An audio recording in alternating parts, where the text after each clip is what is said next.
আমরা আছি নোহাগাড়ি নিয়া 7 জন মানুষ সুন্দর হয়েছি আল্লাহর নিয়ামতের জন্য। না হালকা দাম তো হবই, হালকা দাম মোটামুটি কমে আছে, তো দাম না। জি জি, আল্লাহর কাছে পাওয়ার আশাই, আর তো কোনো লাভ নাই, একমাত্র ইবাদতের কারণেই। যদি সারা জান আল্লাহ ভালো রাখতাম, নিজের জন্য ভালো থাকতাম, এই তো উদ্দেশ্য, আর তো কোনো উদ্দেশ্য না। মা বাবা দোয়া করছি, বাচ্চা হলে দোয়া করতাম, আর তো কিছু না। কষ্ট করে বলতে আমি যখন আসি ফজরের নামাজের পরে, যখন আমি বাইর হই, তো তখন রাস্তাঘাটে এমনিতে হাঁটনার লোক আছে, হাইটা আসতেছে, আর আমি রিক্সায় আসছি, তা এরকম কোনো সমস্যা আমি পাই নাই। হ্যাঁ, আল্লাহকে রাজি খুশি করার জন্য আমি বাইর হয়েছি বাড়ি থেকে। এখন আল্লাহ তাআলা এর ওসিলায় যদি আমাকে মাফ করে, তাহলে আলহামদুলিল্লাহ, এই জন্য বাড়ি থেকে বাইর হওয়া।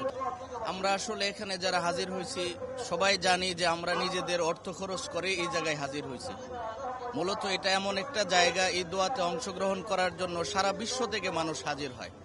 আমরা তো কেবল বাংলাদেশ থেকে আসছি, যেখানে যারা আমরা, বিশেষ করে আমি বিশ্বের বিভিন্ন দেশ সফর করি, তো এই হিসাবে দেখলাম যে অন্যান্য কাজে আমরা যে সফর করি, এটার চেয়ে এই সফরটা খুব স্বাচ্ছন্দ্য বোধ করি, কারণ এই দোয়াতে সারা বিশ্বের লোকজন হাজির হয়। আমরাও হাজির হয়েছি একেবারেই সিফ শুধু পরকালের আশায়, না হয়ে সারা রাত কষ্ট করে ব্রাহ্মণবাড়িয়া থেকে আসছি। আমার মূলত মাহফিল ছিল সিলেটে আগে, তো ওইটা শেষ করে ওই দিক থেকে এখানে আসা মূলত আল্লাহর জন্যই আসা।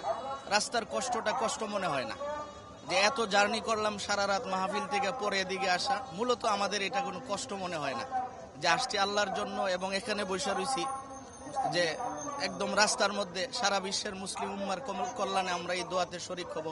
আলহামদুলিল্লাহ, আমাদের দেশে এই পর্যন্ত যাই হয়েছে, তো এই বছরের পরিবেশ যতটুকু দেখছি অনেকটাই ভালো। এখানে প্রশাসনিক ব্যবস্থাটা অনেক সুন্দর, ওনারা যেইভাবে আমাদেরকে সহযোগিতা করতেছেন। ভালো থাকেন আপনারা, ইনশাআল্লাহ।